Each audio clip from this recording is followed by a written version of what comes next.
Hello, hi, good morning. அப்பாடா! இப்பதான் உசுரே வந்திருக்கு. என்னங்க பண்றது? எப்ப பார்த்தாலும் நெகட்டிவா பார்த்து நம்மளும் நெகட்டிவாவே யோசிக்க ஆரம்பிச்சுட்டோம். எந்த சீன் வந்தாலும் முதல்ல நெகட்டிவா தானே யோசிக்கிறோம். எங்க பாசிட்டிவா தோன்றது?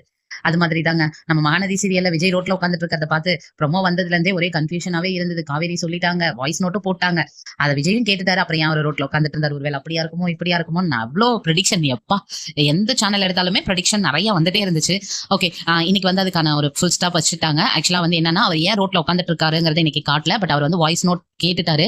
பட் காவேரி கிட்ட கொஞ்சம் கோவமா தான் பேசினாரு. பட் எனக்கு தெரிஞ்சு என்னோட ப்ரெடிக்ஷன் என்ன அப்டின்னா, மறுபடியும் நம்ம பாஸ் ஏதோ வந்து ஃபிராங்க் பண்றதா நெனச்சு ஏதோ பண்றாரு.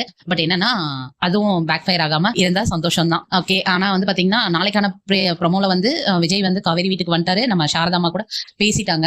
அப்டின்னும்போது நல்லா இருந்தது. பட் குமரனும், நிவினும் ரொம்ப எஃபோர்ட் போட்டு இன்னைக்கு விஜய் எல்லாம் தேடி இருக்காங்க. அது மட்டும் இல்ல, இன்னைக்கு பாட்டி பேசினதும் கொஞ்சம் கோவமா தான் இருந்தது. சோ பாட்டி என்ன பண்ண போறாங்க அடுத்த மூவ் அப்டிங்கிறது தெரியல. அத வெயிட் பண்ணி தான் பார்க்கணும். பட் ஆனா என்னன்னா, சாரதாம்மாவோட பயம் சரிதானே. கான்ட்ராக்ட் போட்டு மேரேஜ் பண்ணிட்டு வந்தவ கன்சீவா இருக்கானா, அவங்க என்ன பேசுவாங்கன்னு அவங்க பயப்படுற விஷயம் கரெக்டான ஒரு விஷயம் தான். சோ இந்த ட்ராக்கை எப்படி கொண்டு போறாங்கன்னு தெரியல. எது எப்படி போனா என்னப்பா, நீங்க எப்படி வேணாலும் கொண்டு போங்கப்பா. ஆனா எங்க வீக்காவை சேர்த்து வச்சுட்டு சீரியலை எப்படி கொண்டு போனாலும் சரி, நாங்க சந்தோஷமா பார்ப்போம். ஓகே. இந்த வீடியோ உங்களுக்கு பிடிச்சிருந்ததுன்னா லைக் பண்ணுங்க, சப்ஸ்கிரைப் பண்ணுங்க, ஷேர் பண்ணுங்க, மறக்காம கமெண்ட் பண்ணுங்க. தேங்க்யூ. Bye by.